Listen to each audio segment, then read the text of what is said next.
Authors Over 50, Writing in Life's Sweetest Third. Authors Over 50's weekly podcast celebrates writers and their journeys to publication.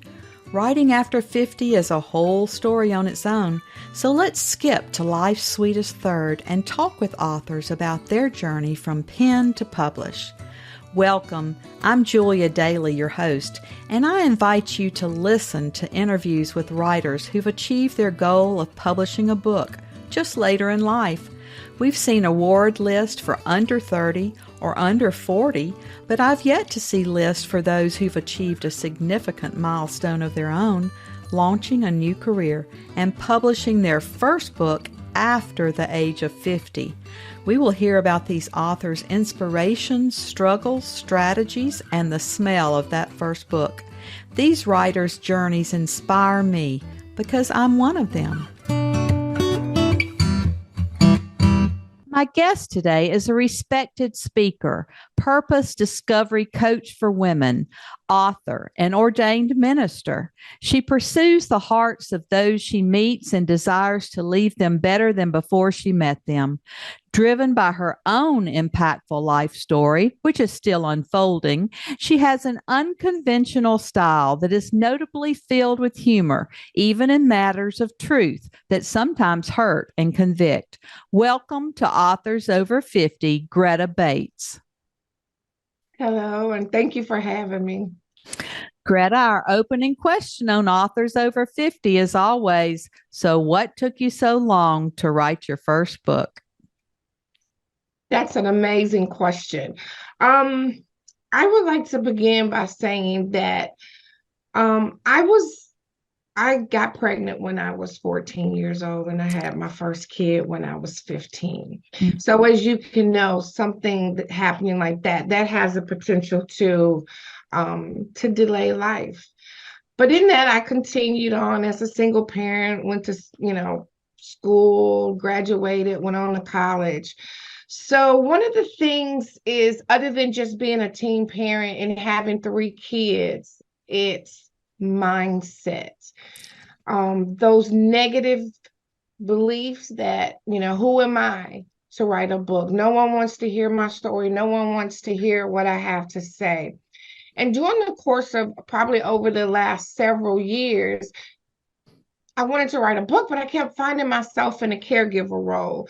From the age of 14 to 34, an aunt and uncle, my mom, my dad, and my sister, they all were battled cancer, and I was the sole caregiver. So that also played a role in me taking on the responsibility of writing a book. But I will just say, Julie, the biggest thing was that imposter syndrome, where you think, I'm not an author, I'm not a writer, I can't do it. So that's what I would say were some of the key hindrances.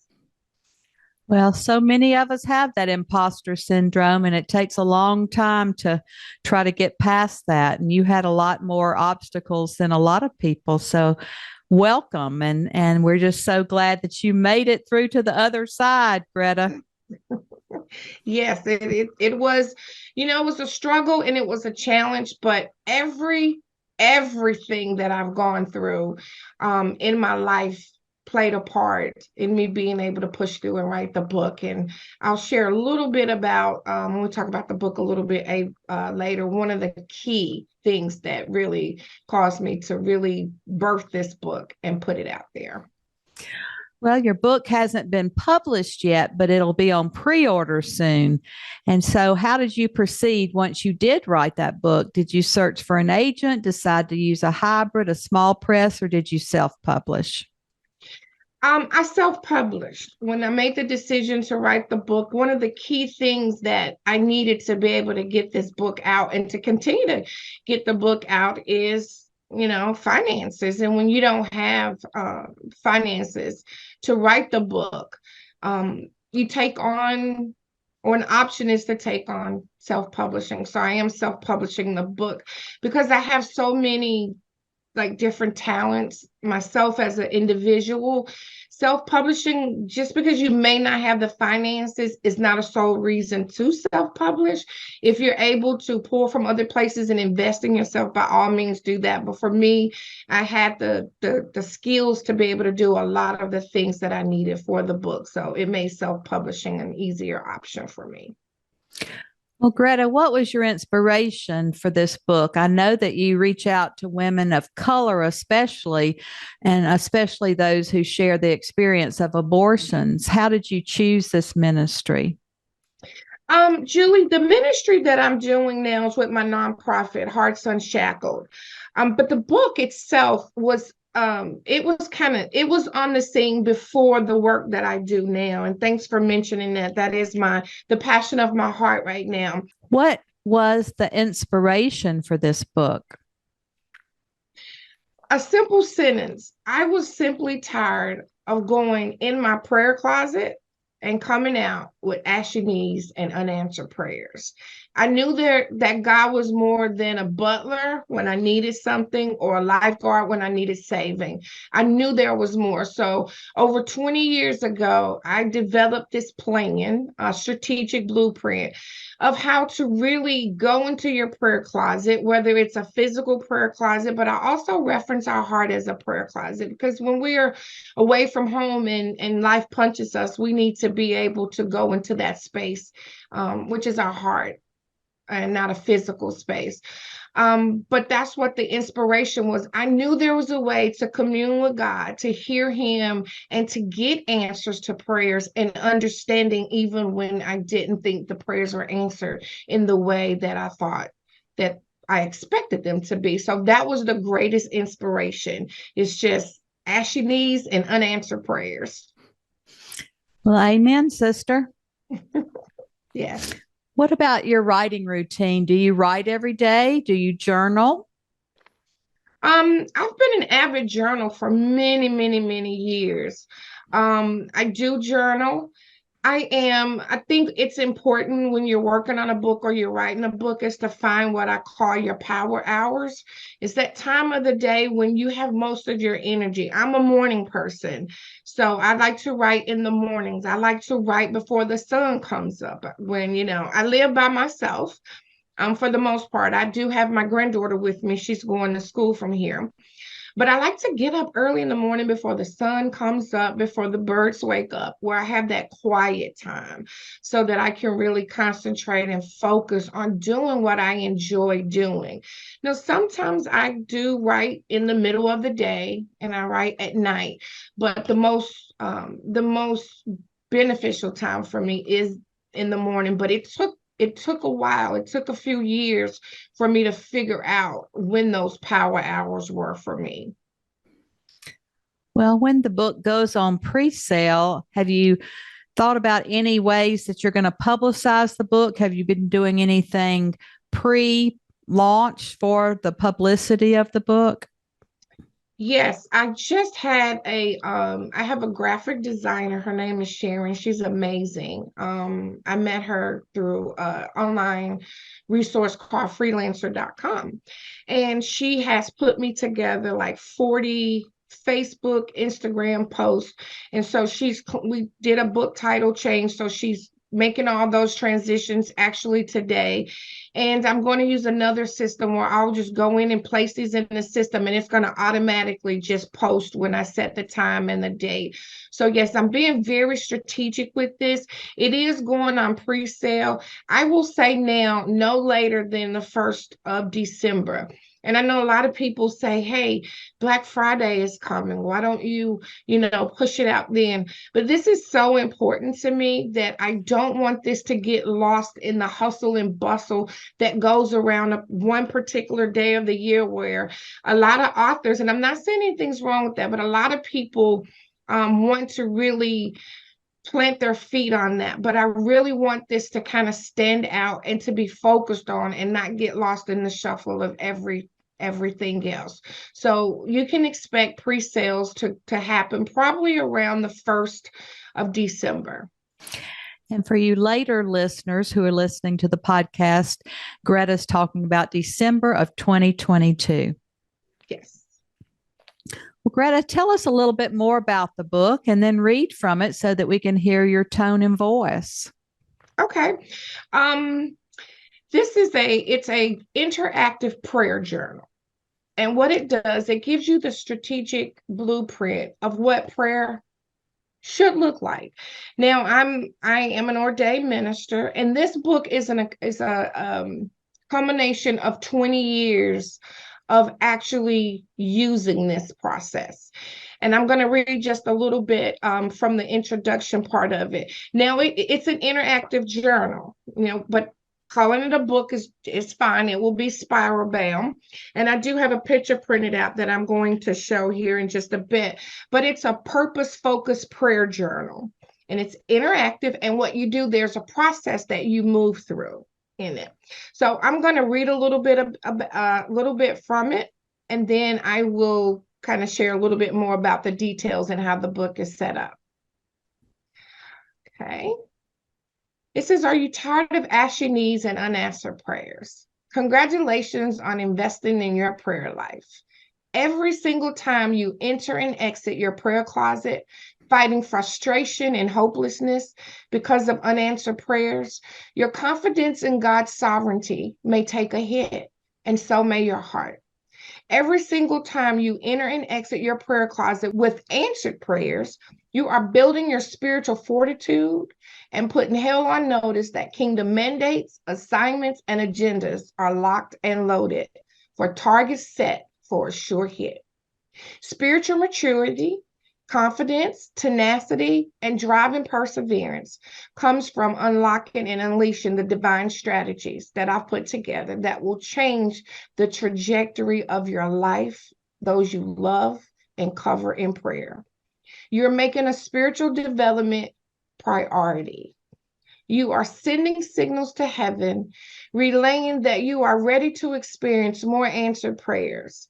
Answered prayers fire up the once dormant embers of your spiritual momentum. Angels, God's invisible agents, are assigned to help deliver to you what's meant for you, your family, and everything you put your prayers to.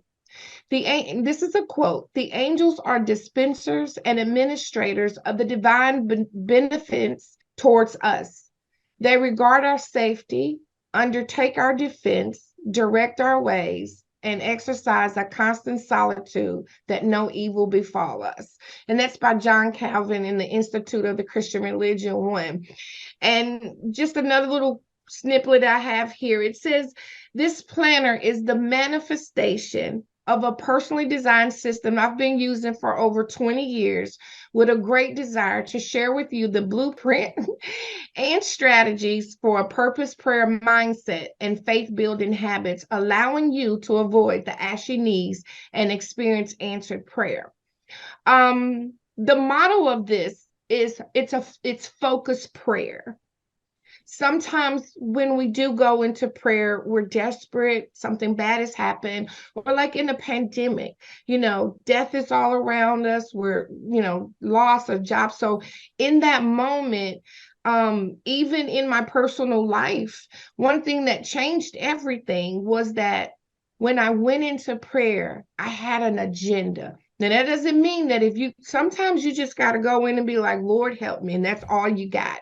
But our adversary, he doesn't play fair. He's not trying to just cripple, punch us. He wants to take us away from God and away from God's plan. So the way the book is set up, it's 12 months, it's for a year, and each month has 3 sections. The first section is a petitioning section, and that's where you list your prayers, detail, the date, the name, who you're praying for, what you're specifically praying for them.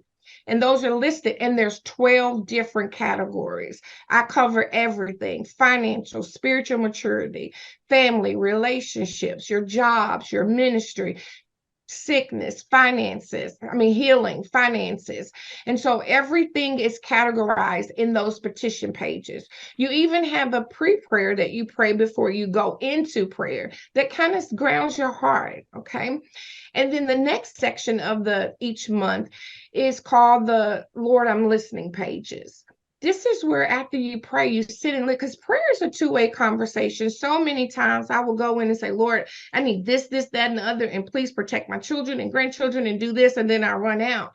I used to wonder, what if there was something to bring a financial breakthrough or to bring healing that God wanted to tell me, but I was so caught up in dumping that I didn't stop to listen.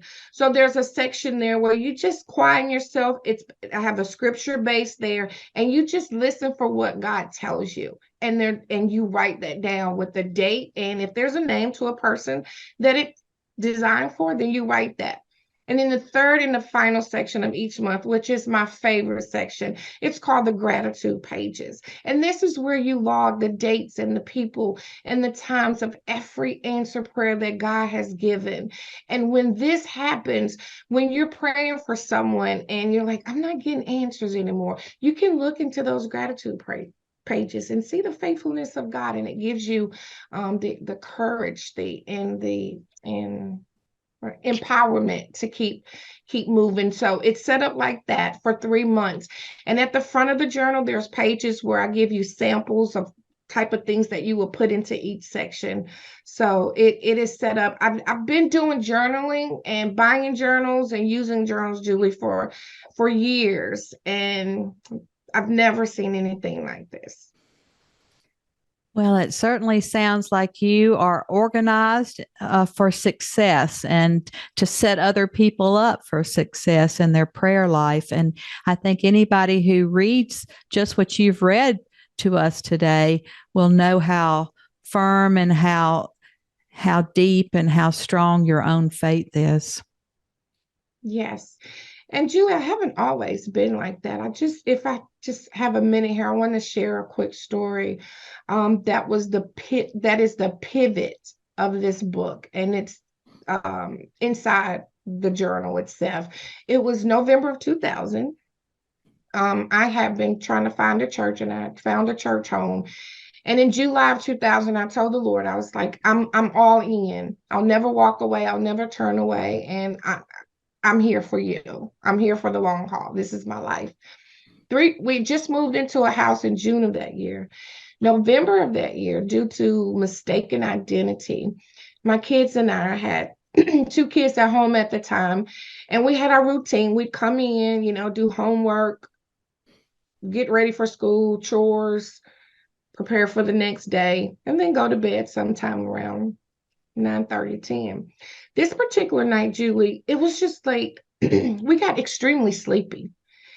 And the kids were lethargic. I was lethargic. So the first thing I did, I checked the carbon monoxide, the gas. I was like, something's in the air. And so the kids said, can we just go to bed and do everything in the morning? I was like, that's a good idea because I'm tired. And the last thing I remember, Julie, is just sitting on the side of my bed. And I was going to, just sit there for a minute and try to gather myself and figure out what's going on.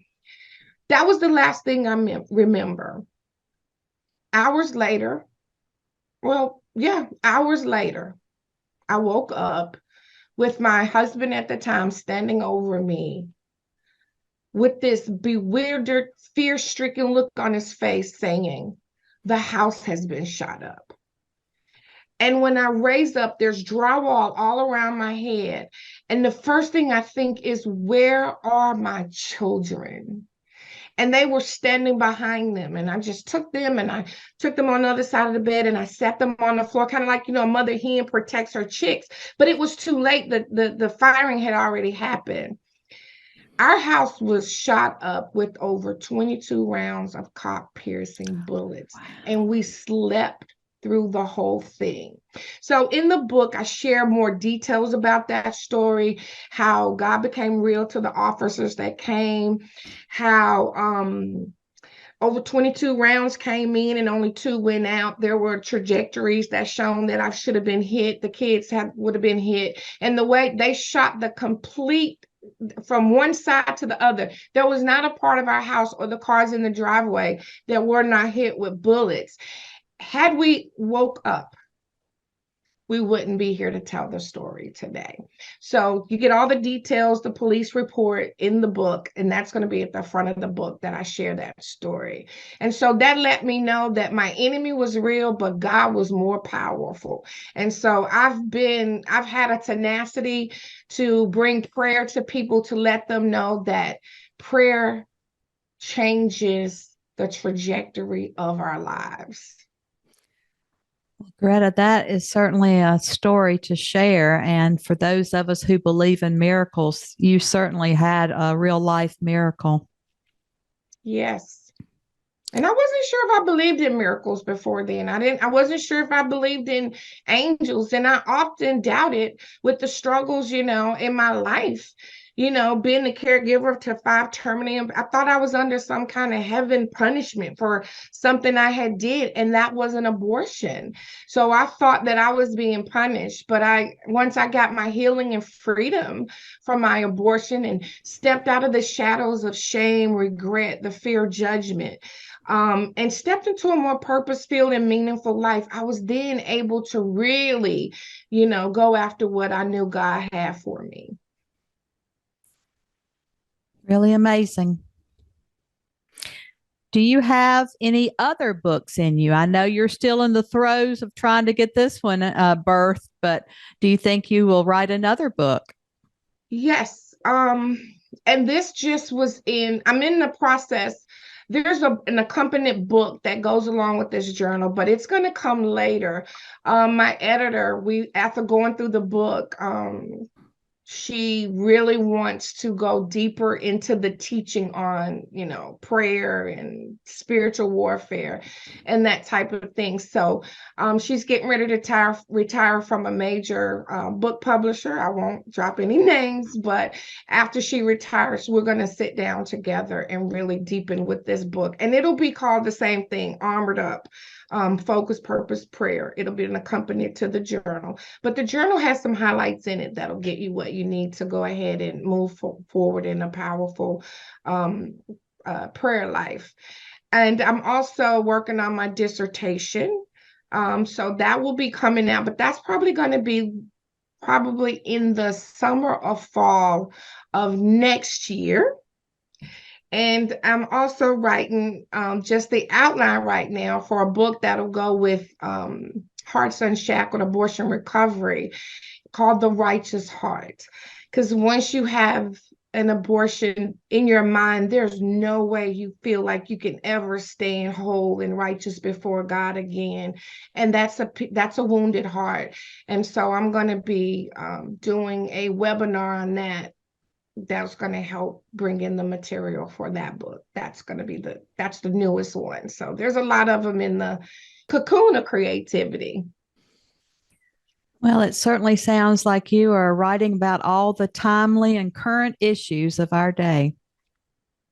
Yes, because with Roe v. Wade and all of there, I'm over 50, of course, you know that. I just turned 54 on November the 4th. But in all of my life, I've never witnessed so much chatter around the subject of abortion as I have recently with Roe v. Wade, even before that, and the Me Too movement, just so much coming out. And I found myself on a bed in fetal position, grieving a child that I never knew, that I never met, that I never connected to. And it dropped my heart to a place of grief that I wasn't expecting. And so what happened is when the chatter starts, it causes a re-traumatization for something. And so there's women out there who's dealing with that, and they don't know what to do with it. And so I am here to just come alongside of them, help them with their healing. I leverage as a purpose discovery coach, I leverage the power of purpose and total well-being to help them step out of the shadows of shame, regret, the fear of judgment, and walk into a more purpose-filled life, abundant, meaningful life. And what I've realized is that as a Christian woman myself, as a minister, I was doing amazing things for the kingdom of God, but I was doing it wounded and didn't know it. And so now that I have my healing and freedom, and I'm not that far ahead on the journey, that I can't be sensitive to other women and reach back and lock hands with them and say, God never intended for a past decision to sabotage our present and our future. And so I'm working on that, and I'm very passionate about that. And I know it's such a touchy subject.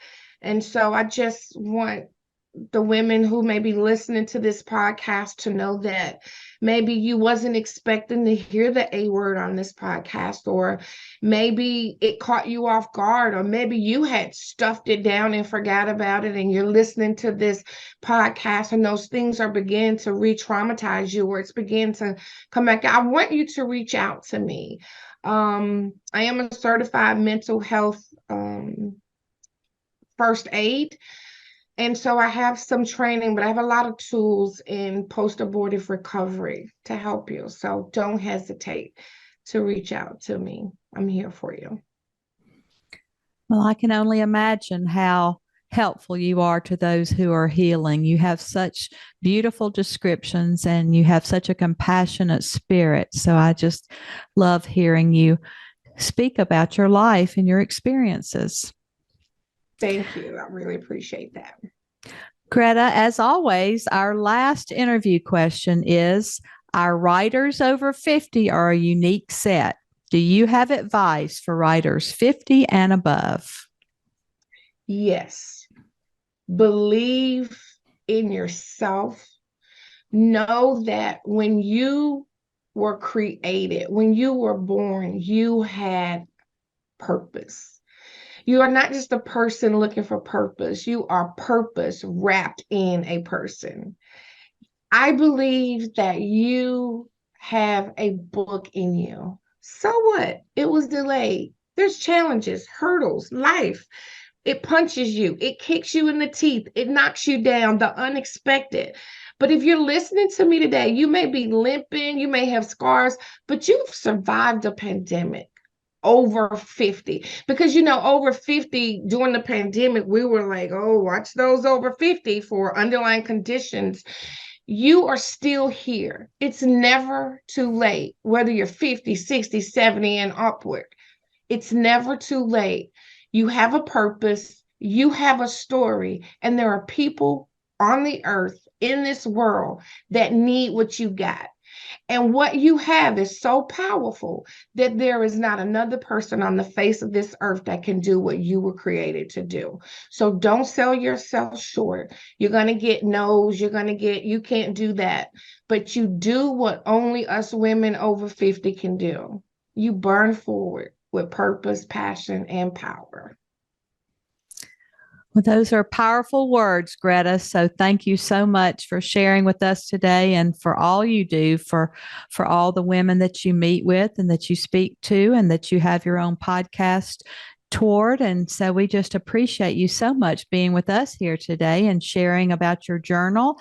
I know people are going to want to rush out and get those as soon as they're available. And now we're happy to say that you're one of our authors over 50. Thank you. And I just want to show you the cover real quick if I can. Can you see that? Yes. A woman in armor. Yes. And you can, we'll have the information there for you, armoredforpurpose.com. You can go and get on the mailing list. So you'll be one of the first to know when it comes out. And Julie, thank you so much for the opportunity for me to be able to tell my story and to hopefully transform and impact hearts of women everywhere. Thank you. Thank you for joining us today. Please look for Authors Over 50 every Thursday when we will have conversations with accomplished debut novelists over the age of 50. Please subscribe and share with a friend. And check out my own publication journey after 50 at www.juliadaily, that's DAILY, like dailynewspaper.com. Until next time, keep reading and writing. And remember, it's never too late to fulfill a dream in life's sweetest third.